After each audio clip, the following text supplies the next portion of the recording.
Um, where are we going? Hold up, wait a minute, who's that? Brendan is everybody's best friend. Steele's the best. Do you see Steele play his air guitar? Cut that out, Reese. He's a great dad. Like, if I was a kid, I'd want to be Steely's kid. People gravitate towards him. You can be a bit of a maniac on the course and he'd do the same thing. Yeah, the year has been really poor. Brendan Steele of the HyFlyers is in 50th place overall, which is trouble. I've been stressed all year because I'm not getting any points, and I want to be on this team next year. Well, remember, a feature of the Live Golf League is relegation. If you finished in 49th or below out of our 54-man field, you're out. I need to prove that I'm still a good part of this team. This could be vital for him. Not good. This is the path forward if this works, but I didn't know if it would. Could this be the end of the road for Brendan Steele?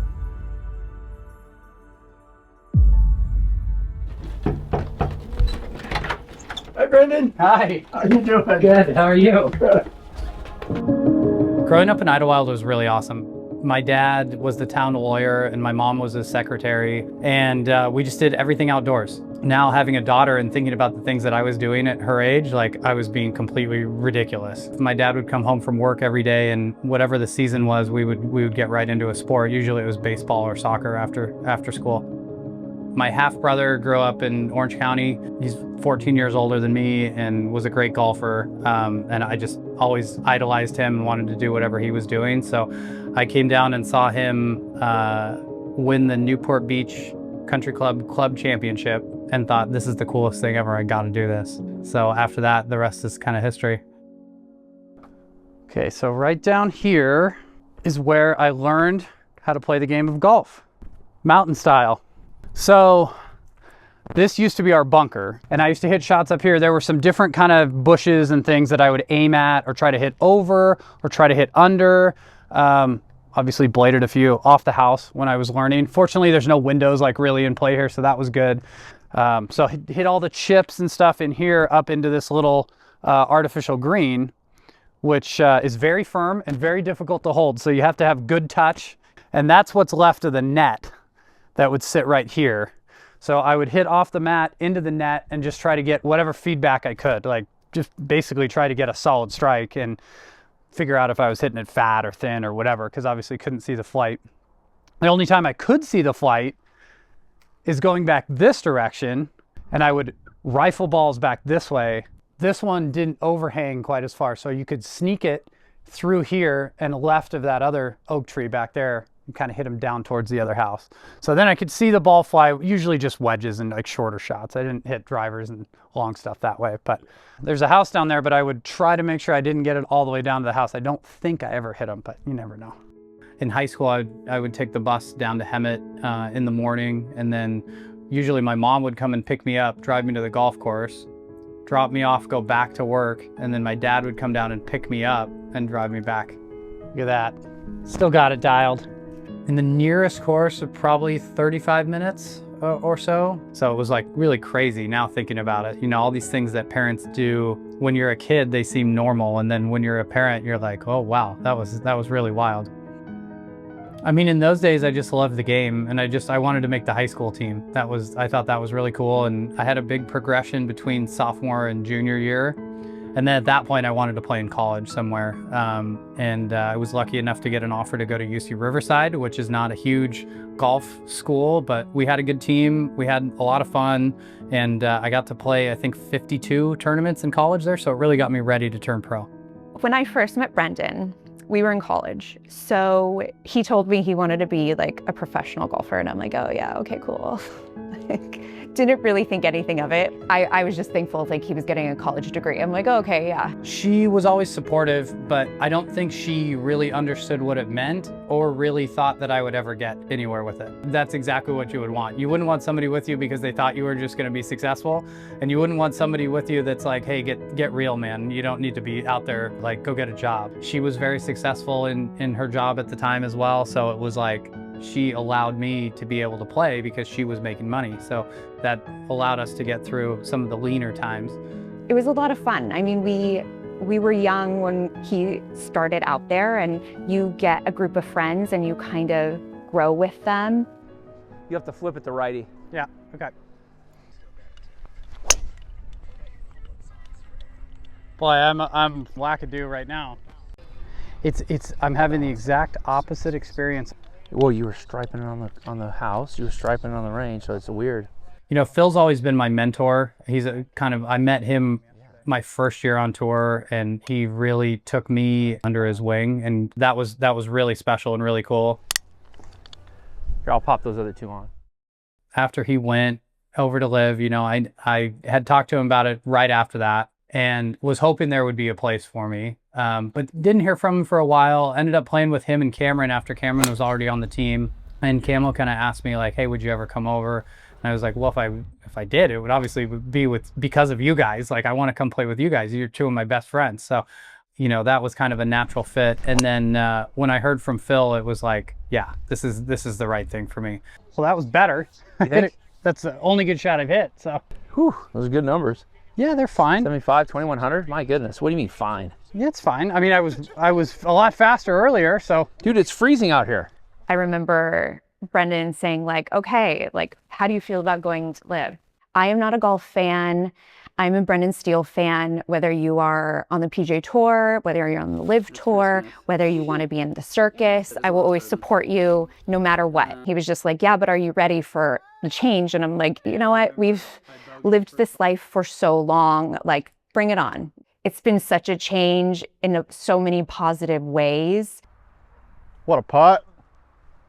What a putt, Steely. One down. come on, D-Dog. I really wasn't happy with what I was doing at the time on tour. You know, I felt like at the time I was like, I'm being a bad dad because I'm gone. I'm being a bad golfer because I'm playing terrible. So like, I'm just kind of losing at everything. It really was a breath of fresh air for me to be in the team environment and playing 14 weeks, and the opportunity to come play with one of the best players ever was way too much to pass up. Phil has always been there for me. I've learned so much from him. The idea of hanging out with him, traveling around the world, playing golf was like, you know, a 10 out of 10 opportunity. 2 years ago in Jeddah, he and I went out into the Red Sea and we're floating around out there. And I looked over at him and I said, you know, if you would have told me when I was playing mini tours that I'd be floating in the Red Sea with Phil Mickelson playing in a new league on his team, I would have said there is absolutely no way that this would be possible. So it's amazing. Life is full of twists and turns, really strange. Championship Sunday here in Adelaide, and Brendan Steele is closing in on victory. What a mighty performance we've seen out of him. Brendan Steele, congratulations. What a performance in the cauldron of pressure here. Brendan Steele wins for the first time in his LIV Golf career. Surely the sign of great things to come for him. How would you describe your season up till this point? Beyond frustrating. This has been the most frustrated I've been in my career. It seems like something goes wrong every week, whether it's a bad start like in Adelaide, or whether it's Hong Kong.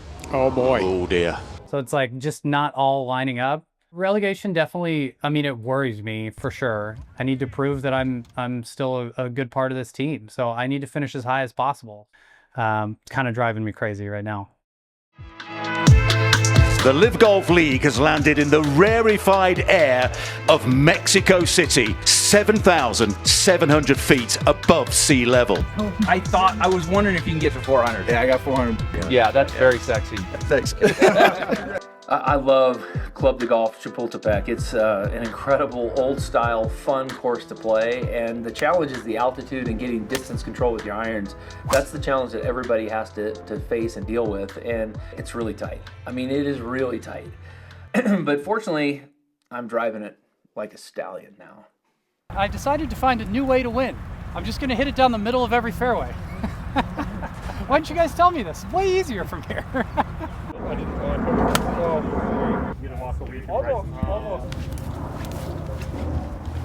We'll go 9 holes. We'll play 2 through 9, and then we'll play number 1. in the future, next time we do 3-on-2, push has to go to the team with 2. I read thoroughly the book. And there's nowhere in Phil's book of rules did it say that. We were having the regular game, and then we're having a secondary game with I don't Grant. think we did say that. I thought we just Hey, said Camo, let's just all let it go. Let's just let it go. I thought you just got Start Grant. fresh. We're here in Mexico City. I'm looking forward to a great week. The 2 closest will be partners. Look at that, like a pro. So me and this one. You and D. Triple. Me and Camo. The D-Ream team. It's on. You hear that dap too? We're on today. They feel it. They sense it.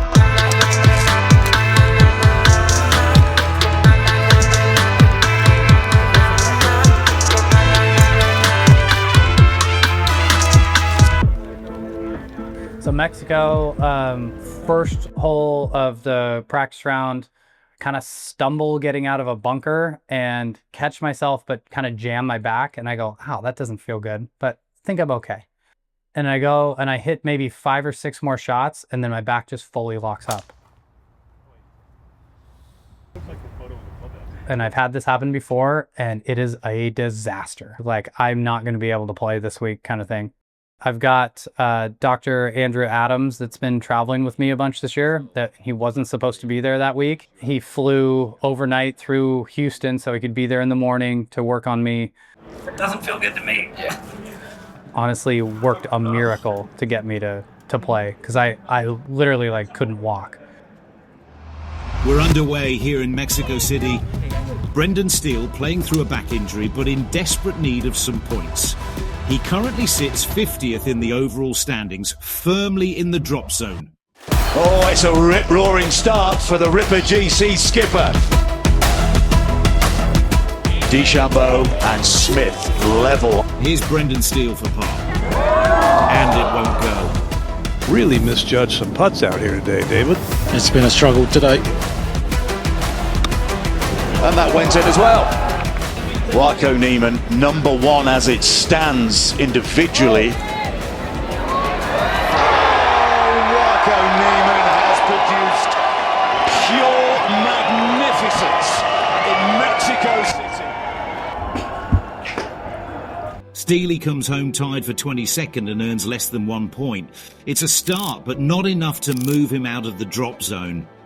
Man, golf is such a grind for me right now. It is just ridiculous, but fought hard, hitting it really great, back's feeling good, so take the positives where you can get it. Past that, everything's really brutal. We've jetted from Mexico City to Incheon in the Republic of Korea.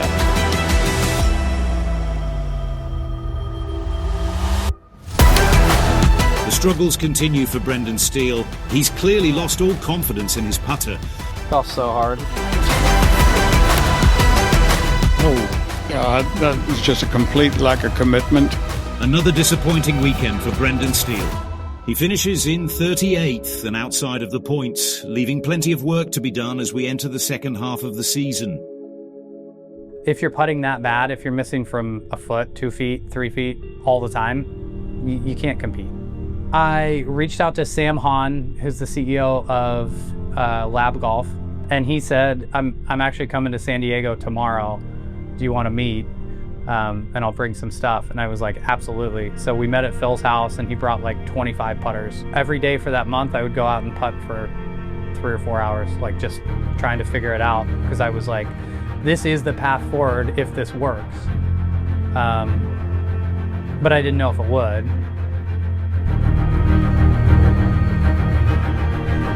DC was the first event since really Singapore that I felt like I had some good hope for a good event. I was here in 2015, only time I've been here. It was actually my first tournament with Christian on the bag 10 years ago. So he's put up with me for a very long time. So we're trying a new style this week. Been a few styles this year. We're going to a broomstick style, a sweeper, if you will. And we're gonna see if that has any magic in it.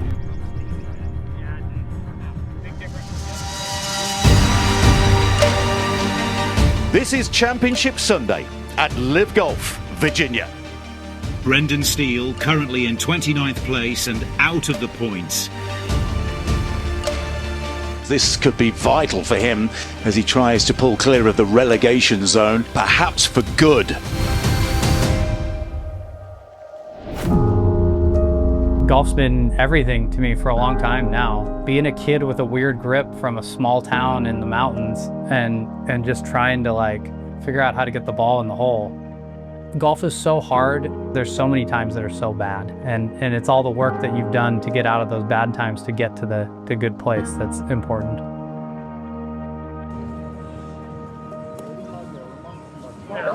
Dead center. Beautifully done. Gotta count him out. What a huge moment. The putter remains on fire. Oh, well done. What a story unfolding here in Virginia. He's playing beautifully. That is quite brilliant. Beautifully pitched. Absolute perfection there. What a turnaround for the man of Steele. 8 birdies on the day and he finishes in 15th.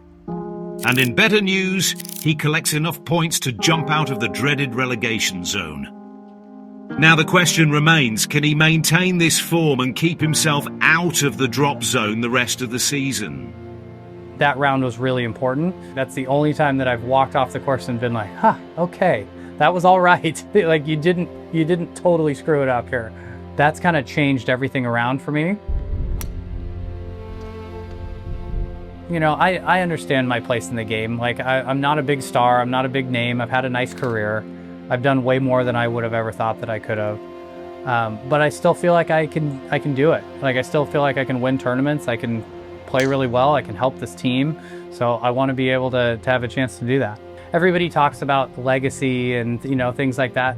And I save that for the guys like Phil. People don't remember what they ate for lunch yesterday, so why are they going to remember, the events that I've won or places that I've played well? They're important to me, but they don't need to be important to anybody else. To kind of look back these 20 years to kind of see that golfer I met in college to the point we are now where he's on the LIV Tour, he's had wins on the PGA Tour, he's had a LIV Tour win.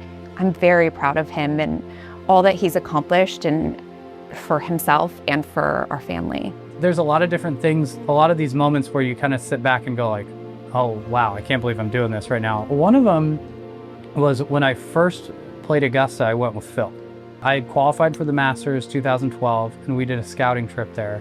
And I've never seen the course, in person. At this point, Phil's won 3 times and I'm walking around out there and I just can't believe that I've gone from hitting balls into my net in Idlewild to playing Augusta with Phil trying to get ready for the Masters. It's like totally insane. Like I should have never been there in the first place. Like I said before, I met him, we had nothing. Like we were 2 young college kids who were starting out in life and lived in a tiny apartment and we built this life together. I hope that he looks back and realizes that his hard work, the good, the bad shots, the heartache, but the wins and the trophies, all contributed to it. And I hope he's proud of it, because I am.